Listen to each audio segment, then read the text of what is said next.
سورۃ الفاتحہ۔ سورہ فاتحہ کا تعارف، مقام نزول۔ اکثر علماء کے نزدیک سورہ فاتحہ مکہ مکرمہ میں نازل ہوئی ہے۔ امام مجاہد رحمۃ اللہ تعالی علیہ فرماتے ہیں سورہ فاتحہ مدینہ منورہ میں نازل ہوئی ہے، اور ایک قول یہ ہے کہ سورہ فاتحہ 2 مرتبہ نازل ہوئی، ایک مرتبہ مکہ مکرمہ میں اور دوسری مرتبہ مدینہ منورہ میں نازل ہوئی ہے۔ آیات، کلمات اور حروف کی تعداد، اس صورت میں ایک رکوع، 7 آیتیں، 27 کلمے اور 140 حروف ہیں۔ سورہ فاتحہ کے اسماء اور ان کی وجہ تسمیہ۔ اس سورت کے متعدد نام ہیں، اور ناموں کا زیادہ ہونا اس کی فضیلت اور شرف کی دلیل ہے۔ اس کے مشہور 15 نام یہ ہیں۔ نمبر 1، سورہ فاتحہ۔ سورہ فاتحہ سے قرآن پاک کی تلاوت شروع کی جاتی ہے، اور اسی سورت سے قرآن پاک لکھنے کی ابتدا کی جاتی ہے، اس لیے اسے فاتحۃ الکتاب یعنی کتاب کی ابتدا کرنے والی کہتے ہیں۔ نمبر 2، اس سورت کی ابتدا الحمدللہ سے ہوئی، اس مناسبت سے اسے سورۃ الحمد یعنی وہ سورت جس میں اللہ تعالیٰ کی حمد بیان کی گئی ہے کہتے ہیں۔ نمبر 3 اور 4، سورہ فاتحہ قرآن پاک کی اصل ہے، اس بنا پر اسے ام القرآن اور ام الکتاب کہتے ہیں۔ نمبر 5، یہ سورت نماز کی ہر رکعت میں پڑھی جاتی ہے، یا یہ سورت 2 مرتبہ نازل ہوئی ہے، اس وجہ سے اسے السبع المثانی یعنی بار بار پڑھی جانے والی یا 1 سے زائد مرتبہ نازل ہونے والی 7 آیتیں کہا جاتا ہے۔ نمبر 6، 7 اور 8، دین کے بنیادی امور کا جامع ہونے کی وجہ سے سورہ فاتحہ کو سورۃ الکنز، سورۃ الوافیہ اور سورۃ الکافیہ کہتے ہیں۔ نمبر 9 اور 10، شفا کا باعث ہونے کی وجہ سے اسے سورۃ الشفا اور سورۃ الشافیہ کہتے ہیں۔ نمبر 11، 12، 13، 14 اور 15، دعا پر مشتمل ہونے کی وجہ سے اسے سورۃ الدعاء، سورۃ تعلیم المسئلہ، سورۃ السؤال، سورۃ المناجات اور سورۃ التفویض بھی کہا جاتا ہے۔ سورہ فاتحہ کے فضائل۔ احادیث میں سورت کے بہت سے فضائل بیان کیے گئے، ان میں سے 4 فضائل بیان کرتا ہوں۔ نمبر 1، بخاری شریف کی حدیث ہے، حضرت ابو سعید بن معلا رضی اللہ تعالی عنہ فرماتے ہیں، میں نماز پڑھ رہا تھا تو مجھے نبی کریم صلی اللہ تعالی علیہ وسلم نے بلایا، لیکن میں نے جواب نہ دیا۔ جب نماز سے فارغ ہو کر بارگاہ رسالت صلی اللہ تعالی علیہ وسلم میں حاضر ہوا، میں نے عرض کی، یا رسول اللہ صلی اللہ تعالی علیہ وسلم، میں نماز پڑھ رہا تھا۔ تاجدار رسالت صلی اللہ تعالی علیہ وسلم نے ارشاد فرمایا، کیا اللہ تعالیٰ نے یہ نہیں فرمایا، استجیبوا للہ وللرسول اذا دعاکم، اللہ اور اس کے رسول کی بارگاہ میں حاضر ہو جاؤ جب وہ تمہیں بلائیں۔ پھر ارشاد فرمایا، کیا میں تمہیں تمہارے مسجد سے نکلنے سے پہلے قرآن کریم کی سب سے عظیم سورت نہ سکھاؤں؟ پھر آپ علیہ الصلوۃ والسلام نے میرا ہاتھ پکڑ لیا۔ جب ہم نے نکلنے کا ارادہ کیا تو میں نے عرض کی، یا رسول اللہ صلی اللہ تعالی علیہ وسلم، آپ نے فرمایا تھا کہ میں ضرور تمہیں قرآن مجید کی سب سے عظمت والی سورت سکھاؤں گا۔ ارشاد فرمایا، وہ سورت الحمدللہ رب العالمین ہے، یہی 7 مثانی اور قرآن عظیم ہے جو مجھے عطا فرمائی گئی۔ نمبر 2، مسلم شریف کی حدیث ہے، حضرت عبداللہ ابن عباس رضی اللہ تعالی عنہما فرماتے ہیں، ایک فرشتہ آسمان سے نازل ہوا اور اس نے سید المرسلین صلی اللہ تعالی علیہ وسلم کی بارگاہ میں سلام پیش کر کے عرض کی، یا رسول اللہ صلی اللہ تعالی علیہ وسلم، آپ کو ان 2 نوروں کی بشارت ہو جو آپ کے علاوہ اور کسی نبی کو عطا نہیں کیے گئے، اور وہ 2 نور یہ ہیں، نمبر 1 سورہ فاتحہ، نمبر 2 سورہ بقرہ کی آخری آیتیں۔ نمبر 3، حضرت ابی بن کعب رضی اللہ تعالی عنہ سے روایت ہے، حضور پر نور صلی اللہ تعالی علیہ وسلم نے ارشاد فرمایا، اللہ تعالیٰ نے تورات اور انجیل میں ام القرآن کی مثل کوئی سورت نازل نہیں فرمائی۔ نمبر 4، حضرت عبد الملک بن عمیر رضی اللہ تعالی عنہ سے روایت ہے، نبی کریم صلی اللہ تعالی علیہ وسلم نے ارشاد فرمایا، سورہ فاتحہ ہر مرض کے لیے شفا ہے۔ سورہ فاتحہ کے مضامین۔ اس سورت میں یہ مضامین بیان کیے گئے ہیں، نمبر 1، اس سورت میں اللہ تعالیٰ کی حمد و ثنا کا بیان ہے۔ نمبر 2، اللہ تعالیٰ کے رب ہونے، اس کے رحمان اور رحیم ہونے، نیز مخلوق کے مرنے کے بعد دوبارہ زندہ کیے جانے اور قیامت کے دن ان کے اعمال کی جزا ملنے کا ذکر ہے۔ نمبر 3، صرف اللہ تعالیٰ کے عبادت کا مستحق ہونے اور اس کے حقیقی مددگار ہونے کا تذکرہ ہے۔ نمبر 4، دعا کے آداب کا بیان اور اللہ تعالیٰ سے دین حق اور صراط مستقیم کی طرف ہدایت ملنے نیک لوگوں کے حال سے موافقت اور گمراہوں سے اجتناب کی دعا مانگنے کی تعلیم ہے۔ یہ چند وہ چیزیں بیان کی گئی ہیں جن کا سورہ فاتحہ میں تفصیلی ذکر ہے، البتہ اجمالی طور پر اس سورت میں بے شمار چیزوں کا بیان ہے۔ امیر المومنین حضرت علی المرتضیٰ کرم اللہ تعالی وجہہ الکریم فرماتے ہیں، اگر میں چاہوں تو سورہ فاتحہ کی تفسیر سے 70 اونٹ بھروا دوں۔ اعلیٰ حضرت امام احمد رضا خان علیہ رحمت الرحمن حضرت علی المرتضیٰ کرم اللہ تعالی وجہ الکریم کا یہ قول نقل کرنے کے بعد فرماتے ہیں، ایک اونٹ کئے یعنی کتنے ہی من کا بوجھ اٹھاتا ہے، اور ہر من میں کئے یعنی کتنے ہزار اجزاء ہوتے ہیں، ان کا حساب لگایا جائے تو یہ حساب سے تقریباً 25 لاکھ جز بنتے ہیں۔ یہ فقط سورہ فاتحہ کی تفسیر ہے۔ سورہ فاتحہ سے متعلق شرعی مسائل۔ نمبر 1، نماز میں سورہ فاتحہ پڑھنا واجب ہے۔ امام اور تنہا نماز پڑھنے والا اپنی زبان سے سورہ فاتحہ پڑھے گا، جبکہ مقتدی امام کے پیچھے خاموش رہے گا، اور جہری نماز میں اس کی قراءت بھی سنے گا، اور اس کا یہی عمل پڑھنے کے حکم میں ہے۔ اللہ تعالیٰ نے قرآن پاک میں تلاوت کے وقت مقتدی کو خاموش رہنے اور قراءت سننے کا حکم دیتے ہوئے ارشاد فرمایا، وَإِذَا قُرِئَ الْقُرْآنُ فَاسْتَمِعُوا لَهُ وَأَنصِتُوا لَعَلَّكُمْ تُرْحَمُونَ۔ ترجمہ، اور جب قرآن پڑھا جائے تو اسے غور سے سنو اور خاموش رہو تاکہ تم پر رحم کیا جائے۔ اور حضرت ابو موسیٰ اشعری رضی اللہ تعالی عنہ سے روایت ہے، حضور اقدس صلی اللہ تعالی علیہ وسلم نے ارشاد فرمایا، جب امام قراءت کرے تو تم خاموش رہو۔ ابن ماجہ کی ایک اور حدیث ہے، حضرت جابر بن عبداللہ رضی اللہ تعالی عنہ سے روایت ہے، نبی کریم صلی اللہ تعالی علیہ وسلم نے ارشاد فرمایا، جس شخص کا کوئی امام ہو تو امام کا پڑھنا ہی مقتدی کا پڑھنا ہے۔ ان کے علاوہ اور بہت سی احادیث میں امام کے پیچھے مقتدی کے خاموش رہنے کے بارے میں بیان کیا گیا ہے۔ امام اعظم کا مناظرہ۔ امام فخر الدین رازی رحمۃ اللہ تعالی علیہ فرماتے ہیں، مدینہ منورہ کے چند علماء امام ابو حنیفہ رضی اللہ تعالیٰ عنہ کے پاس اس غرض سے آئے کہ وہ امام کے پیچھے مقتدی کی قراءت کرنے کے معاملے میں ان سے مناظرہ کریں۔ امام ابو حنیفہ رضی اللہ تعالیٰ عنہ نے ان سے فرمایا، سب سے مناظرہ کرنا میرے لیے ممکن نہیں، آپ ایسا کریں کہ مناظرے کا معاملہ اس کے سپرد کر دیں جو آپ سب سے زیادہ علم والا ہے، تاکہ میں اس کے ساتھ مناظرہ کروں۔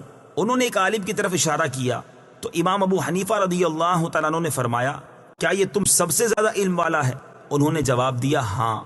امام ابو حنیفہ رضی اللہ تعالیٰ عنہ نے فرمایا، کیا میرا اس کے ساتھ مناظرہ کرنا تم سب کے ساتھ مناظرہ کرنے کی طرح ہے؟ انہوں نے کہا، ہاں۔ امام ابو حنیفہ رضی اللہ تعالیٰ عنہ نے فرمایا، اس کے خلاف جو دلیل قائم ہوگی وہ گویا کہ تمہارے خلاف قائم ہوگی؟ انہوں نے جواب دیا، ہاں۔ امام ابو حنیفہ رضی اللہ تعالیٰ عنہ نے فرمایا، اگر میں اس کے ساتھ مناظرہ کروں اور دلیل میں اس پر غالب آ جاؤں تو وہ دلیل تم پر بھی لازم ہوگی؟ انہوں نے کہا، ہاں۔ امام ابو حنیفہ رضی اللہ تعالیٰ عنہ نے دریافت کیا، وہ دلیل تم پر کیسے لازم ہوگی؟ انہوں نے جواب دیا، اس لیے کہ ہم اسے اپنا امام بنانے پر راضی ہیں تو اس کی بات ہماری بات ہوگی۔ امام ابو حنیفہ رضی اللہ تعالیٰ عنہ نے فرمایا، ہم بھی تو یہی کہتے ہیں کہ جب ہم نے ایک شخص کو نماز میں اپنا امام مان لیا تو اس کا قراءت کرنا ہمارا قراءت کرنا ہے اور وہ ہماری طرف سے نائب ہے۔ امام ابو حنیفہ رضی اللہ تعالی عنہ کی یہ بات سن کر سب نے اقرار کر لیا کہ امام کے پیچھے مقتدی قراءت نہیں کرے گا۔ نمبر 2، نماز جنازہ میں خاص دعا یاد نہ ہو تو دعا کی نیت سے سورہ فاتحہ پڑھنا جائز ہے، جبکہ قراءت کی نیت سے پڑھنا جائز نہیں۔ بسم اللہ الرحمن الرحیم۔ ترجمہ، اللہ کے نام سے شروع جو نہایت مہربان رحمت والا ہے۔ بسم اللہ، اللہ کے نام سے شروع۔ تفسیر صراط الجنان میں اس کی تفسیر کچھ اس طرح ہے۔ علامہ احمد ساوی رحمت اللہ تعالی علیہ فرماتے ہیں، قرآن مجید کی ابتدا بسم اللہ سے اس لیے کی گئی تاکہ اللہ تعالیٰ کے بندے اس کی پیروی کرتے ہوئے ہر اچھے کام کی ابتدا بسم اللہ سے کریں، اور حدیث پاک میں بھی اچھے اور اہم کام کی ابتدا بسم اللہ سے کرنے کی ترغیب دی گئی ہے۔ چنانچہ حضرت ابو ہریرہ رضی اللہ تعالی عنہ سے روایت ہے، حضور پر نور صلی اللہ تعالی علیہ وسلم نے ارشاد فرمایا، جس اہم کام کی ابتدا بسم اللہ الرحمن الرحیم سے نہ کی گئی تو وہ ادھورا رہ جاتا ہے۔ لہٰذا تمام مسلمانوں کو چاہیے کہ وہ ہر نیک اور جائز کام کی ابتدا بسم اللہ الرحمن الرحیم سے کریں، اس کی بہت برکت ہے۔ الرحمن الرحیم، جو بہت مہربان رحمت والا ہے۔ امام فخر الدین رازی رحمت اللہ تعالی علیہ فرماتے ہیں، اللہ تعالیٰ نے اپنی ذات کو رحمان اور رحیم فرمایا تو یہ اس کی شان سے بعید ہے کہ وہ رحم نہ فرمائے۔ مروی ہے کہ ایک سائل نے بلند دروازے کے پاس کھڑے ہو کر کچھ مانگا تو اسے تھوڑا سا دے دیا گیا۔ دوسرے دن وہ ایک کلاڑا لے کر آیا اور دروازے کو توڑنا شروع کر دیا۔ اس سے کہا گیا کہ تو ایسا کیوں کر رہا ہے؟ اس نے جواب دیا، تو دروازے کو اپنی عطا کے لائق کر یا اپنی عطا کو دروازے کے لائق بنا۔ اے ہمارے اللہ عز و جل، رحمت کے سمندروں کو تیری رحمت سے وہ نسبت ہے جو ایک چھوٹے سے ذرے کو تیرے عرش سے نسبت ہے، اور تو نے اپنی کتاب کی ابتدا میں اپنے بندوں پر اپنی رحمت کی صفت بیان کی، اس لیے ہمیں اپنی رحمت اور فضل سے محروم نہ رکھنا۔ بسم اللہ سے متعلق چند شرعی مسائل۔ علماء کرام نے بسم اللہ سے متعلق بہت سے شرعی مسائل بیان کیے ہیں، ان میں سے چند بیان کرتا ہوں۔ نمبر 1، جو بسم اللہ ہر سورت کے شروع میں لکھی ہوئی ہے یہ پوری آیت ہے، اور جو سورہ نمل کی آیت نمبر 30 میں ہے وہ اس آیت کا ایک حصہ ہے۔ نمبر 2، بسم اللہ ہر سورت کے شروع کی آیت نہیں ہے بلکہ پورے قرآن کی ایک آیت ہے، جسے ہر سورت کے شروع میں لکھ دیا گیا تاکہ دو سورتوں کے درمیان فاصلہ ہو جائے۔ اسی لیے سورت کے اوپر امتیازی شان میں بسم اللہ لکھی جاتی ہے، آیات کی طرح ملا کر نہیں لکھتے، اور امام جہری نمازوں میں بسم اللہ آواز سے نہیں پڑھتا۔ نیز حضرت جبریل علیہ السلام جو پہلی وحی لائے اس میں بسم اللہ نہ تھی۔ نمبر 3، تراویح پڑھانے والے کو چاہیے کہ وہ کسی ایک سورت کے شروع میں بسم اللہ آواز سے پڑھے تاکہ ایک آیت رہ نہ جائے۔ نمبر 4، تلاوت شروع کرنے سے پہلے اعوذ باللہ من الشیطان الرجیم پڑھنا سنت ہے، لیکن اگر شاگرد استاد سے قرآن مجید پڑھ رہا ہو تو اس کے لیے سنت نہیں۔ نمبر 5، سورت کی ابتدا میں بسم اللہ پڑھنا سنت ہے ورنہ مستحب ہے۔ نمبر 6، اگر سورہ توبہ سے تلاوت شروع کی جائے تو اعوذ باللہ اور بسم اللہ دونوں کو پڑھا جائے، اور اگر تلاوت کے دوران سورہ توبہ آ جائے تو بسم اللہ پڑھنے کی حاجت نہیں۔ الحمد للہ رب العالمین۔ ترجمہ، سب تعریفیں اللہ کے لیے ہیں جو تمام جہان والوں کا پالنے والا ہے۔ الحمدللہ، سب تعریفیں اللہ کے لیے ہیں۔ تفسیر صراط الجنان میں اس کی تفسیر کچھ اس طرح ہے، یعنی ہر طرح کی حمد اور تعریف کا مستحق اللہ تعالیٰ ہے، کیونکہ اللہ تعالیٰ کمال کی تمام صفات کا جامع ہے۔ حمد اور شکر کی تعریف۔ حمد کا معنی ہے کسی کی اختیاری خوبیوں کی بنا پر اس کی تعریف کرنا، اور شکر کی تعریف یہ ہے کہ کسی کے احسان کے مقابلے میں زبان، دل یا اعضاء سے اس کی تعظیم کرنا۔ اور ہم چونکہ اللہ عز و جل کی حمد عام طور پر اس کے احسانات کے پیش نظر کرتے ہیں، اس لیے ہماری یہ حمد شکر بھی ہوتی ہے۔ اللہ تعالیٰ کی حمد و ثنا کرنے کے فضائل۔ احادیث میں اللہ تعالیٰ کی حمد و ثنا کرنے کے بہت فضائل بیان کیے گئے ہیں، ان میں سے 3 فضائل پیش کرتا ہوں۔ نمبر 1، مسلم شریف کی حدیث ہے، حضرت انس بن مالک رضی اللہ تعالی عنہ سے روایت ہے، نبی اکرم صلی اللہ تعالی علیہ وسلم نے ارشاد فرمایا، اللہ تعالیٰ بندے کی اس بات سے خوش ہوتا ہے کہ وہ کچھ کھائے تو اللہ تعالیٰ کی حمد کرے، اور کچھ پیے تو اللہ تعالیٰ کی حمد کرے۔ نمبر 2، ابن ماجہ کی حدیث ہے، حضرت جابر بن عبداللہ رضی اللہ تعالی عنہ سے روایت ہے، حضور پر نور صلی اللہ تعالی علیہ وسلم نے ارشاد فرمایا، سب سے افضل ذکر لا الہ الا اللہ ہے، اور سب سے افضل دعا الحمدللہ ہے۔ نمبر 3، ابن ماجہ ہی کی حدیث ہے، حضرت انس بن مالک رضی اللہ تعالی عنہ سے روایت ہے، حضور اقدس صلی اللہ تعالی علیہ وسلم نے ارشاد فرمایا، جب اللہ تعالیٰ اپنے بندے پر کوئی نعمت نازل فرماتا ہے اور وہ نعمت ملنے پر الحمدللہ کہتا ہے تو یہ حمد اللہ تعالیٰ کے نزدیک اس دی گئی نعمت سے زیادہ افضل ہے۔ حمد سے متعلق شرعی حکم۔ خطبے میں حمد واجب، کھانے کے بعد مستحب، چھینک آنے کے بعد سنت، حرام کام کے بعد حرام، اور بعض صورتوں میں کفر ہے۔ للہ، اللہ کے لیے۔ اللہ اس ذات اعلیٰ کا عظمت والا نام ہے جو تمام کمال والی صفتوں کی جامع ہے۔ اور بعض مفسرین نے اس لفظ کے معنی بھی بیان کیے، جیسے اس کا ایک معنی ہے عبادت کا مستحق، دوسرا معنی ہے وہ ذات جس کی معرفت میں عقلیں حیران ہیں، تیسرا معنی ہے وہ ذات جس کی بارگاہ میں سکون حاصل ہوتا ہے، اور چوتھا معنی ہے وہ ذات کہ مصیبت کے وقت جس کی پناہ تلاش کی جائے۔ رب العالمین، جو سارے جہان والوں کا مالک ہے۔ تفسیر صراط الجنان میں اس کی تفسیر کچھ اس طرح ہے، لفظ رب کے کئی معنی ہیں، جیسے سید، مالک، معبود، ثابت، مصلح اور بتدریج مرتبہ کمال تک پہنچانے والا، اور اللہ تعالیٰ کے علاوہ ہر موجود چیز کو عالم کہتے ہیں، اور اس میں تمام مخلوقات داخل ہیں۔ الرحمن الرحیم۔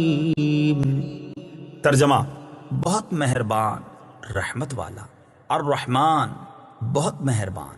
تفسیر صراط الجنان میں اس کی تفسیر کچھ اس طرح ہے، رحمان اور رحیم اللہ تعالیٰ کے دو صفاتی نام ہیں۔ رحمان کا معنی ہے نعمتیں عطا کرنے والی وہ ذات جو بہت زیادہ رحمت فرمائے، اور رحیم کا معنی ہے بہت رحمت فرمانے والا۔ یاد رہے کہ حقیقی طور پر نعمت عطا فرمانے والی ذات اللہ تعالیٰ کی ہے، کہ وہی تنہا ذات ہے جو اپنی رحمت کا بدلہ طلب نہیں فرماتی۔ ہر چھوٹی بڑی، ظاہری، باطنی، جسمانی، روحانی، دنیاوی اور اخروی نعمت اللہ تعالیٰ ہی عطا فرماتا ہے، اور دنیا میں جس شخص تک جو نعمت پہنچتی ہے وہ اللہ تعالیٰ کی رحمت ہی سے ہے، کیونکہ کسی کے دل میں رحم کا جذبہ پیدا کرنا، رحم کرنے پر قدرت دینا، نعمت کو وجود میں لانا، دوسرے کا اس نعمت سے فائدہ اٹھانا اور فائدہ اٹھانے کے لیے اعضاء کی سلامتی عطا کرنا، یہ سب اللہ تعالیٰ کی طرف سے ہی ہے۔ اللہ تعالیٰ کی وسیع رحمت دیکھ کر گناہوں پر بے باک نہیں ہونا چاہیے۔ ابو عبداللہ محمد بن احمد قرطبی رحمت اللہ تعالی علیہ فرماتے ہیں، اللہ تعالیٰ نے رب العالمین کے بعد اپنے دو اوصاف رحمان اور رحیم بیان فرمائے۔ اس کی وجہ یہ ہے کہ جب اللہ تعالیٰ نے فرمایا کہ وہ رب العالمین ہے، تو اس سے سننے اور پڑھنے والے کے دل میں اللہ تعالیٰ کی عظمت کی وجہ سے اس کا خوف پیدا ہوا، تو اس کے ساتھ ہی اللہ تعالیٰ کے دو اوصاف رحمان اور رحیم ذکر کر دیے گئے، جن کے ضمن میں اللہ تعالیٰ کی اطاعت کرنے کی ترغیب ہے۔ یوں ترغیب اور ترغیب دونوں کا بیان ہو گیا، تاکہ بندہ اللہ تعالیٰ کی اطاعت کرنے کی طرف اچھی طرح راغب ہو اور اس کی نافرمانی کرنے سے رکنے کی خوب کوشش کرے۔ قرآن مجید میں اور مقامات پر اللہ تعالیٰ کی رحمت اور اس کے عذاب دونوں کو واضح طور پر ایک ساتھ ذکر کیا گیا ہے۔ چنانچہ اللہ تعالیٰ ارشاد فرماتا ہے، نبئ عبادی انی انا الغفور الرحیم وان عذابی هو العذاب الالیم۔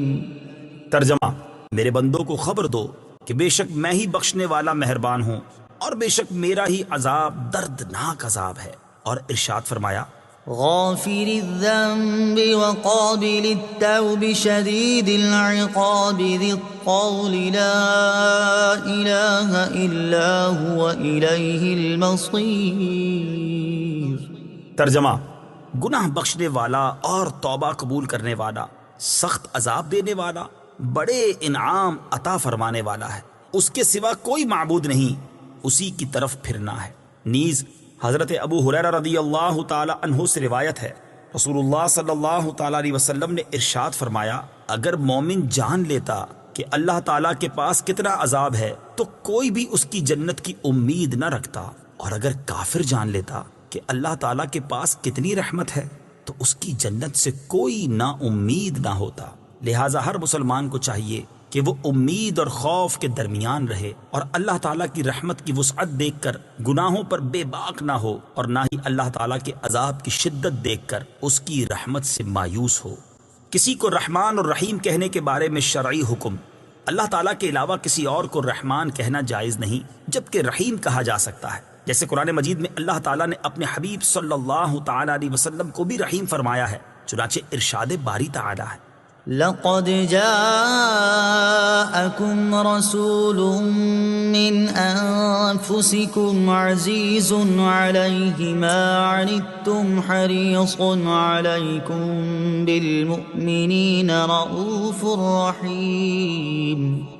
ترجمہ: بے شک تمہارے پاس تم میں سے وہ عظیم رسول تشریف لے آئے جن پر تمہارا مشقت میں پڑنا بہت بھاری گزرتا ہے۔ وہ تمہاری بھلائی کے نہایت چاہنے والے، مسلمانوں پر بہت مہربان، رحمت فرمانے والے ہیں۔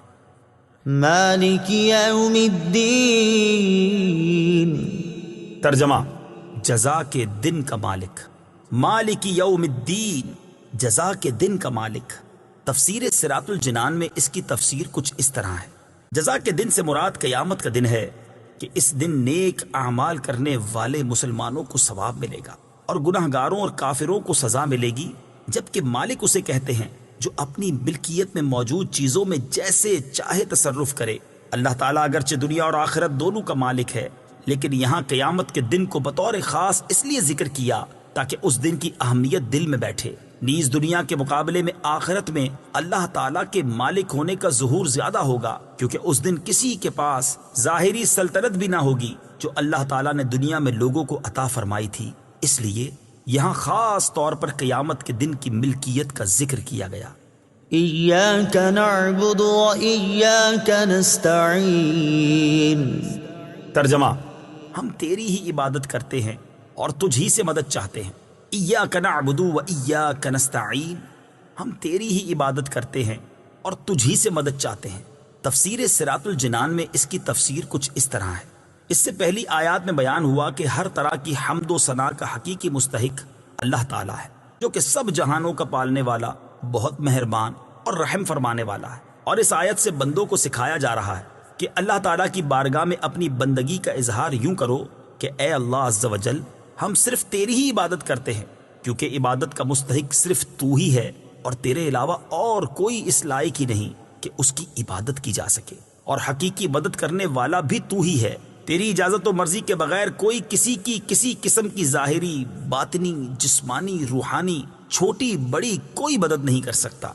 عبادت اور تعظیم میں فرق۔ عبادت کا مفہوم بہت واضح ہے، سمجھنے کے لیے اتنا ہی کافی ہے کہ کسی کو عبادت کے لائق سمجھتے ہوئے اس کی کسی قسم کی تعظیم کرنا عبادت کہلاتا ہے، اور اگر عبادت کے لائق نہ سمجھیں تو وہ محض تعظیم ہوگی، عبادت نہیں کہلائے گی۔ جیسے نماز میں ہاتھ باندھ کر کھڑا ہونا عبادت ہے، لیکن یہی نماز کی طرح ہاتھ باندھ کر کھڑا ہونا استاد، پیر یا ماں باپ کے لیے ہو تو محض تعظیم ہے، عبادت نہیں۔ اور دونوں میں فرق وہی ہے جو ابھی بیان کیا گیا ہے۔ آیت ایاک نعبد سے معلوم ہونے والی اہم باتیں۔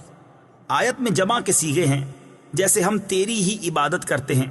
اس سے معلوم ہوا کہ نماز جماعت کے ساتھ ادا کرنی چاہیے، اور دوسروں کو بھی عبادت کرنے میں شریک کرنے کا فائدہ یہ ہے کہ گناہ گاروں کی عبادتیں اللہ تعالیٰ کی بارگاہ کے محبوب اور مقبول بندوں کی عبادتوں کے ساتھ جمع ہو کر قبولیت کا درجہ پا لیتی ہیں۔ نیز یہ بھی معلوم ہوا کہ اللہ تعالیٰ کی بارگاہ میں اپنی حاجت عرض کرنے سے پہلے اپنی بندگی کا اظہار کرنا چاہیے۔ امام عبداللہ بن احمد نصفی رحمۃ اللہ تعالی علیہ فرماتے ہیں، عبادت کو مدد طلب کرنے سے پہلے ذکر کیا گیا کیونکہ حاجت طلب کرنے سے پہلے اللہ تعالیٰ کی بارگاہ میں وسیلہ پیش کرنا قبولیت کے زیادہ قریب ہے۔ اللہ تعالیٰ کی بارگاہ میں وسیلہ پیش کرنے کی برکت۔ ہر مسلمان کو چاہیے کہ وہ اللہ تعالیٰ کی بارگاہ میں کسی کا وسیلہ پیش کر کے اپنی حاجات کے لیے دعا کیا کرے، تاکہ اس وسیلے کے صدقے دعا جلد مقبول ہو جائے۔ اور اللہ تعالیٰ کی بارگاہ میں وسیلہ پیش کرنا قرآن و حدیث سے ثابت ہے۔ چنانچہ وسیلے کے بارے میں اللہ تعالیٰ ارشاد فرماتا ہے، يا أيها الذين آمنوا اتقوا الله وابتغوا إليه الوسيلة۔ ترجمہ: اے ایمان والو، اللہ سے ڈرو اور اس کی طرف وسیلہ ڈھونڈو۔ اور سنن ابن ماجہ میں ہے کہ ایک نابینا صحابی بارگاہ رسالت صلی اللہ تعالیٰ علیہ وسلم میں حاضر ہو کر دعا کے طالب ہوئے، تو آپ صلی اللہ تعالیٰ علیہ وسلم نے انہیں اس طرح دعا مانگنے کا حکم دیا، اللهم إني أسألك وأتوجه إليك بمحمد نبي الرحمة يا محمد إني قد توجهت بك إلى ربي في حاجتي هذه لتقضى اللهم فشفعه في۔ اے اللہ عز و جل، میں تجھ سے سوال کرتا ہوں اور تیری طرف نبی رحمت حضرت محمد صلی اللہ تعالیٰ علیہ وسلم کے ساتھ متوجہ ہوتا ہوں۔ اے محمد صلی اللہ تعالیٰ علیہ وسلم، میں نے آپ صلی اللہ تعالیٰ علیہ وسلم کے وسیلے سے اپنے رب عز و جل کی طرف اپنی اس حاجت میں توجہ کی تاکہ میری حاجت پوری کر دی جائے۔ اے اللہ عز و جل پس تو میرے لیے حضور صلی اللہ تعالی علیہ وسلم کی شفاعت قبول فرما۔ حدیث پاک میں مذکور لفظ یا محمد سے متعلق ضروری وضاحت اعلیٰ حضرت امام احمد رضا خان علیہ رحمۃ الرحمان فرماتے ہیں، علماء تصریح فرماتے ہیں حضور اقدس صلی اللہ تعالی علیہ وسلم کو نام لے کر ندا کرنی حرام ہے، اور یہ بات واقعی محل انصاف ہے۔ جسے اس کا مالک و مولا تبارک و تعالی نام لے کر نہ پکارے تو غلام کی کیا مجال کہ وہ راہ ادب سے تجاوز کرے۔ بلکہ امام زین الدین مراغی وغیرہ محققین نے فرمایا اگر یہ لفظ کسی دعا میں وارد ہو جو خود نبی اکرم صلی اللہ تعالی علیہ وسلم نے تعلیم فرمائی ہو، جیسے دعائے یا محمد انی توجہت بکا الی ربی، تاہم اس کی جگہ یا رسول اللہ یا نبی اللہ کہنا چاہیے۔ حالانکہ الفاظ دعا میں حتی الوسع تغییر نہیں کی جاتی۔ یہ مسئلہ مہمہ یعنی اہم ترین مسئلہ جس سے اکثر اہل زمانہ غافل ہے، واجب الحفظ ہے۔ وَإِيَّاكَ نَسْتَعِينُ، اور تجھ ہی سے مدد چاہتے ہیں۔ تفسیر صراط الجنان میں اس کی تفسیر کچھ اس طرح ہے۔ اس آیت میں بیان کیا گیا کہ مدد طلب کرنا خواہ واسطے کے ساتھ ہو یا واسطے کے بغیر ہو، ہر طرح سے اللہ تعالیٰ کے ساتھ خاص ہے، اور اللہ تعالیٰ کی ذات ہی ایسی ہے جس سے حقیقی طور پر مدد طلب کی جائے۔ اعلیٰ حضرت امام احمد رضا خان علیہ رحمۃ الرحمان فرماتے ہیں حقیقی مدد طلب کرنے سے مراد یہ ہے کہ جس سے مدد طلب کی جائے اسے بالذات قادر، مستقل مالک اور غنی بے نیاز جانا جائے کہ وہ اللہ تعالیٰ کی عطا کے بغیر خود اپنی ذات سے اس کام یعنی مدد کرنے کی قدرت رکھتا ہے۔ اللہ تعالیٰ کے علاوہ کسی اور کے بارے میں یہ عقیدہ رکھنا ہر مسلمان کے نزدیک شرک ہے، اور کوئی مسلمان اللہ تعالیٰ کے علاوہ کسی اور کے بارے میں ایسا عقیدہ نہیں رکھتا، اور اللہ تعالیٰ کے مقبول بندوں کے بارے میں مسلمان یہ عقیدہ رکھتا ہے کہ وہ اللہ تعالیٰ کی بارگاہ تک پہنچنے کے لیے واسطہ اور حاجات پوری ہونے کا وسیلہ اور ذریعہ ہیں۔ تو جس طرح حقیقی وجود کہ کسی کے پیدا کیے بغیر خود اپنی ذات سے موجود ہونا اللہ تعالیٰ کے ساتھ خاص ہے، اس کے باوجود کسی کو موجود کہنا اس وقت تک شرک نہیں جب تک وہی حقیقی وجود مراد نہ لیا جائے۔ یوں ہی حقیقی علم کہ کسی کی عطا کے بغیر خود اپنی ذات سے ہو، اور حقیقی تعلیم کہ کسی چیز کی محتاجی کے بغیر از خود کسی کو سکھانا اللہ تعالیٰ کے ساتھ خاص ہے، اس کے باوجود دوسرے کو عالم کہنا یا اس سے علم طلب کرنا اس وقت تک شرک نہیں ہو سکتا جب تک وہی اصلی معنی مقصود نہ ہو۔ تو اسی طرح کسی سے مدد طلب کرنے کا معاملہ ہے کہ اس کا حقیقی معنی اللہ تعالیٰ کے ساتھ خاص ہے، اور وسیلہ و واسطہ کے معنی میں اللہ تعالیٰ کے علاوہ کے لیے ثابت ہے اور حق ہے، بلکہ یہ معنی تو غیر خدا ہی کے لیے خاص ہیں، کیونکہ اللہ تعالیٰ وسیلہ اور واسطہ بننے سے پاک ہے۔ اس سے اوپر کون ہے کہ یہ اس کی طرف وسیلہ ہوگا، اور اس کے سوا حقیقی حاجت روا کون ہے کہ یہ بیچ میں واسطہ بنے گا۔ بد مذہبوں کی طرف سے ہونے والا ایک اعتراض ذکر کر کے اس کے جواب میں فرماتے ہیں یہ نہیں ہو سکتا کہ خدا سے توسل کر کے اسے کسی کے یہاں وسیلہ اور ذریعہ بنایا جائے۔ اس وسیلہ بننے کو ہم اولیاء کرام سے مانگتے ہیں کہ وہ دربار الہی میں ہمارا وسیلہ، ذریعہ اور قضائے حاجات کا واسطہ ہو جائیں۔ اس بے وقوفی کے سوال کا جواب اللہ تعالیٰ نے اس آیت کریمہ میں دیا ہے۔ وَلَوْ أَنَّهُمْ إِذ ظَلَمُوا أَنفُسَهُمْ جَاءُوكَ فَاسْتَغْفَرُوا اللَّهَ واستغفر لهم الرسول لوجدوا الله توابا رحيما۔ ترجمہ، اور جب وہ اپنی جانوں پر ظلم یعنی گناہ کر کے تیرے پاس حاضر ہوں اور اللہ سے معافی چاہیں اور معافی مانگیں ان کے لیے رسول، تو بے شک اللہ کو توبہ قبول کرنے والا مہربان پائیں گے۔ کیا اللہ تعالیٰ اپنے آپ نہیں بخش سکتا تھا؟ پھر کیوں یہ فرمایا کہ اے نبی تیرے پاس حاضر ہوں اور تو اللہ سے ان کی بخشش چاہے تو یہ دولت و نعمت پائیں؟ یہی ہمارا مطلب ہے جو قرآن کی آیت صاف فرما رہی ہے۔ زیر تفسیر آیت کریمہ کے بارے میں مزید تفصیل جاننے کے لیے فتاوی رضویہ کی 21ویں جلد میں موجود اعلیٰ حضرت امام احمد رضا خان علیہ رحمۃ الرحمان کا رسالہ برکات الامداد لأہل الاستمداد یعنی مدد طلب کرنے والوں کے لیے امداد کی برکتیں، اس کا مطالعہ فرمائیں۔ اللہ تعالیٰ کی عطا سے بندوں کا مدد کرنا اللہ تعالیٰ ہی کا مدد کرنا ہوتا ہے۔ یاد رہے کہ اللہ تعالیٰ اپنے بندوں کو دوسروں کی مدد کرنے کا اختیار دیتا ہے، اور اس اختیار کی بنا پر ان بندوں کا مدد کرنا اللہ تعالیٰ ہی کا مدد کرنا ہوتا ہے۔ جیسے غزوہ بدر میں فرشتوں نے آ کر صحابہ کرام رضی اللہ تعالیٰ عنہم کی مدد کی، لیکن اللہ تعالیٰ نے ارشاد فرمایا وَلَقَدْ نَصَرَكُمُ اللَّهُ بِبَدْرٍ وَأَنْتُمْ أَذِلَّةٌ۔ ترجمہ: اور بے شک اللہ نے بدر میں تمہاری مدد کی جب تم بالکل بے سر و سامان تھے۔ یہاں فرشتوں کی مدد کو اللہ تعالیٰ کی مدد کہا گیا۔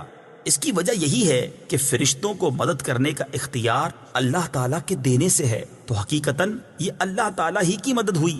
یہی معاملہ انبیاء کرام علیہ الصلوۃ والسلام اور اولیاء اعظام رحمۃ اللہ تعالیٰ علیہم کا ہے کہ وہ اللہ عز و جل کی عطا سے مدد کرتے ہیں، اور حقیقتاً وہ مدد اللہ تعالیٰ کی ہوتی ہے۔ جیسے حضرت سلیمان علیہ نبینا علیہ الصلوۃ والسلام نے اپنے وزیر حضرت آصف بن برخیہ رضی اللہ تعالی عنہ سے تخت لانے کا فرمایا، اور انہوں نے پلک جھپکنے میں تخت حاضر کر دیا۔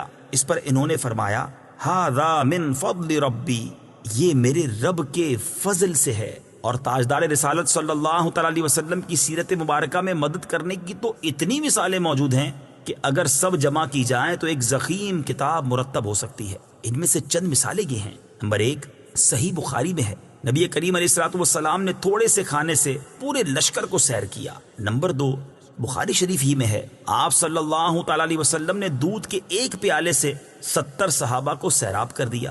نمبر 3 یہ بھی بخاری شریف میں ہے، انگلیوں سے پانی کے چشمے جاری کر کے 1400 یا اس سے بھی زائد افراد کو سیراب کر دیا۔ نمبر 4 لعاب دہن سے بہت سے لوگوں کو شفا عطا فرمائی، اور یہ تمام مددیں چونکہ اللہ تعالیٰ کی عطا کردہ طاقت سے تھی، لہٰذا سب اللہ تعالیٰ کی ہی مددیں ہیں۔ اس بارے میں مزید تفصیل کے لیے فتاوی رضویہ کی 30ویں جلد میں موجود اعلیٰ حضرت امام اہل سنت مولانا شاہ امام احمد رضا خان علیہ رحمت الرحمان کے رسالے الامن والعلا لناعت المصطفیٰ بدافع البلا، یعنی نعت مصطفیٰ صلی اللہ تعالی علیہ وسلم بیان کرنے والوں کے لیے انعامات کا مطالعہ فرمائیے۔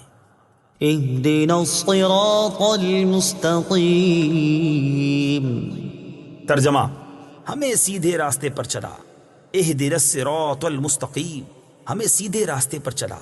تفسیر صراط الجنان میں اس کی تفسیر کچھ اس طرح ہے: اللہ تعالیٰ کی ذات و صفات کی معرفت کے بعد اس کی عبادت اور حقیقی مددگار ہونے کا ذکر کیا گیا، اور اب یہاں سے ایک دعا سکھائی جا رہی ہے کہ بندہ یوں عرض کرے، اے اللہ عز و جل، تو نے اپنی توفیق سے ہمیں سیدھا راستہ دکھا دیا، اب ہماری اس راستے کی طرف ہدایت میں اضافہ فرما اور ہمیں اس پر ثابت قدم رکھ۔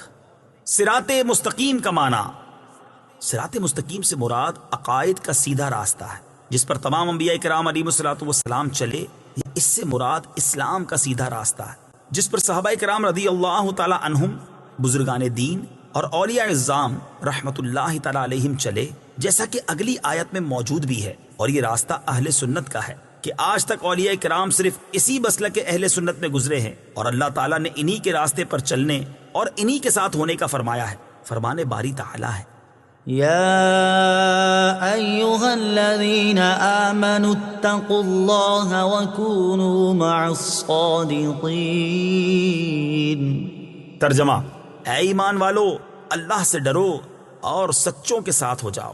ابن ماجہ کی حدیث ہے، حضرت انس رضی اللہ تعالیٰ عنہ سے روایت ہے، سید المرسلین صلی اللہ تعالیٰ علیہ وسلم نے ارشاد فرمایا، بے شک میری امت کبھی گمراہی پر جمع نہیں ہوگی، اور جب تم لوگوں میں اختلاف دیکھو تو تم پر لازم ہے کہ سواد اعظم یعنی مسلمانوں کے بڑے گروہ کے ساتھ ہو جاؤ۔ ترمذی شریف کی حدیث ہے، حضرت عبداللہ بن عمر رضی اللہ تعالیٰ عنہما سے روایت ہے، نبی اکرم صلی اللہ تعالیٰ علیہ وسلم نے ارشاد فرمایا، بنی اسرائیل 72 فرقوں میں تقسیم ہو گئے تھے، اور میری امت 73 فرقوں میں تقسیم ہو جائے گی، ان میں سے ایک کے علاوہ سب جہنم میں جائیں گے۔ صحابہ کرام نے عرض کی، یا رسول اللہ صلی اللہ تعالی علیہ وسلم، نجات پانے والا فرقہ کون سا ہے؟ ارشاد فرمایا، وہ اس طریقے پر ہوگا جس پر میں اور میرے صحابہ ہیں۔ ہدایت حاصل کرنے کے ذرائع، یاد رہے کہ اللہ تعالیٰ نے ہدایت حاصل کرنے کے بہت سے ذرائع عطا فرمائے ہیں، ان میں سے چند یہ ہیں۔ نمبر 1، انسان کی ظاہری باطنی صلاحیتیں جنہیں استعمال کر کے وہ ہدایت حاصل کر سکتا ہے۔ نمبر 2، آسمانوں زمینوں میں اللہ تعالیٰ کی قدرت و وحدانیت پر دلالت کرنے والی نشانیاں جن میں غور و فکر کر کے انسان ہدایت پا سکتا ہے۔ نمبر 3، اللہ تعالیٰ کی نازل کردہ کتابیں، ان میں سے تورات، انجیل اور زبور قرآن پاک نازل ہونے سے پہلے لوگوں کے لیے ہدایت کا باعث تھیں، اور اب قرآن مجید لوگوں کے لیے ہدایت حاصل کرنے کا ذریعہ ہے۔ نمبر 4، اللہ تعالیٰ کے بھیجے ہوئے خاص بندے انبیاء کرام اور مرسلین اعظام علیہم الصلاۃ والسلام یہ اپنی اپنی قوموں کے لیے ہدایت حاصل کرنے کا ذریعہ تھے، اور ہمارے نبی حضرت محمد مصطفیٰ صلی اللہ تعالی علیہ وسلم قیامت تک آنے والے تمام لوگوں کے لیے ہدایت کا ذریعہ ہیں۔ آیت اہدنا الصراط المستقیم سے معلوم ہونے والے احکام۔ اس آیت سے 3 باتیں معلوم ہوئیں۔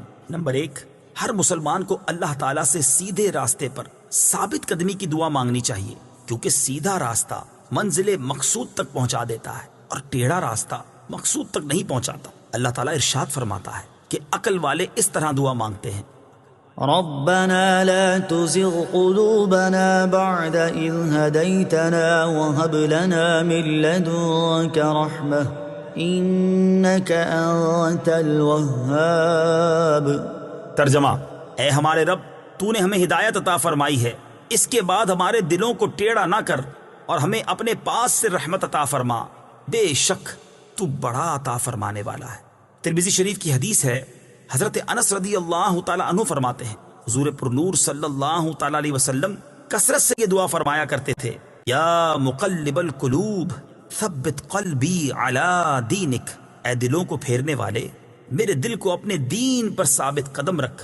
تو میں نے عرض کی: یا رسول اللہ صلی اللہ تعالی علیہ وسلم، ہم آپ پر اور جو کچھ آپ لائے ہیں اس پر ایمان رکھتے ہیں، تو کیا آپ کو ہمارے بارے میں کوئی خوف ہے؟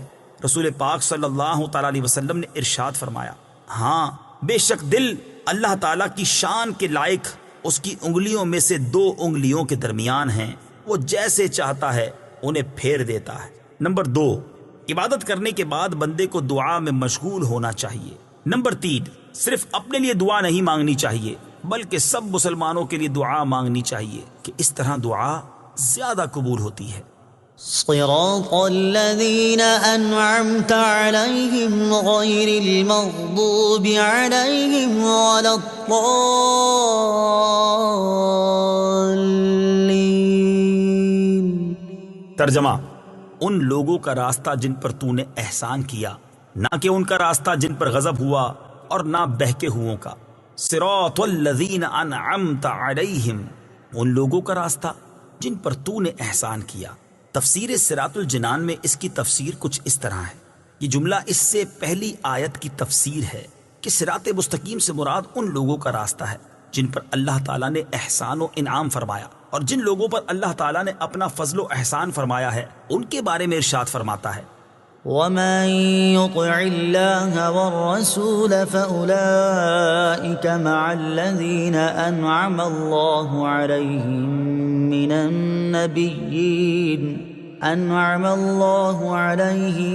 من النبيين والصديقين والشهداء والصالحين وحسن أولئك رفيقا۔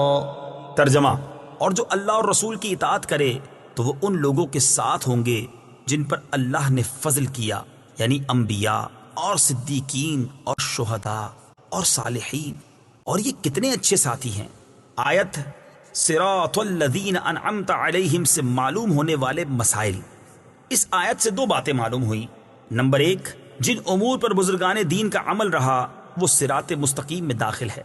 نمبر 2، امام فخر الدین رازی رحمت اللہ تعالی علیہ فرماتے ہیں، بعض مفسرین نے فرمایا کہ اہدنا الصراط المستقیم کے بعد صراط الذین انعمت علیہم کو ذکر کرنا اس بات کی دلیل ہے کہ مرید ہدایت اور مکاشفہ کے مقامات تک اسی صورت پہنچ سکتا ہے جب وہ کسی ایسے پیر کامل کی پیروی کرے جو درست راستے کی طرف اس کی رہنمائی کرے، غلطیوں اور گمراہیوں کی جگہوں سے اسے بچائے، کیونکہ اکثر لوگوں پر نقص غالب ہے اور ان کی عقل حق کو سمجھنے، صحیح اور غلط میں امتیاز کرنے سے قاصر ہیں۔ تو ایک ایسے کامل شخص کا ہونا ضروری ہے جس کی ناقص شخص پیروی کرے، یہاں تک کہ اس کامل شخص کی عقل کے نور سے اس ناقص شخص کی عقل بھی مضبوط ہو جائے، تو اس صورت میں وہ سعادتوں کے درجات اور کمالات کی بلندیوں تک پہنچ سکتا ہے۔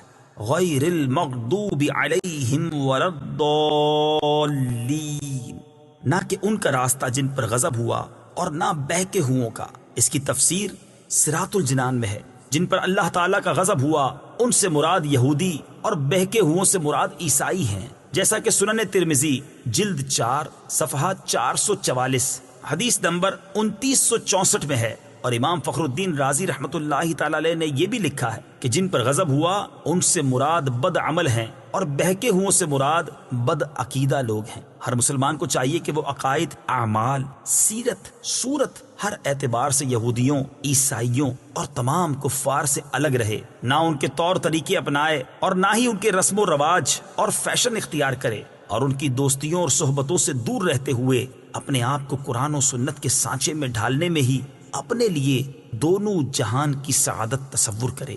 آیت وَلَضَّالِّينَ سے متعلق شرعی مسئلہ، بعض لوگ وَلَضَّالِّينَ کو وَلَضَّالِّينَ پڑھتے ہیں، ان کا ایسا کرنا حرام ہے۔ اعلیٰ حضرت امام احمد رضا خان علیہ الرحمت الرحمان فرماتے ہیں ضاد، ظا، ذال، زا سب حروف متباینہ متغائرہ یعنی ایک دوسرے سے جدا جدا حروف ہیں، ان میں سے کسی کو دوسرے سے تلاوت قرآن میں قصدن بدلنا، اس کی جگہ اسے پڑھنا، نماز میں ہو خواہ بیرون نماز، حرام قطعی و گناہ عظیم، افتراء علی اللہ و تحریف کتاب کریم ہے۔ اس مسئلے کے بارے میں دلائل کے ساتھ تفصیلی معلومات حاصل کرنے کے لیے فتاوی رضویہ کی 6 جلد میں موجود ان رسائل کا مطالعہ فرمائیں۔ نمبر 1، نعم الزاد لروم الضاد یعنی ضاد کی ادائیگی کا بہترین طریقہ۔ نمبر 2، الجام الصاد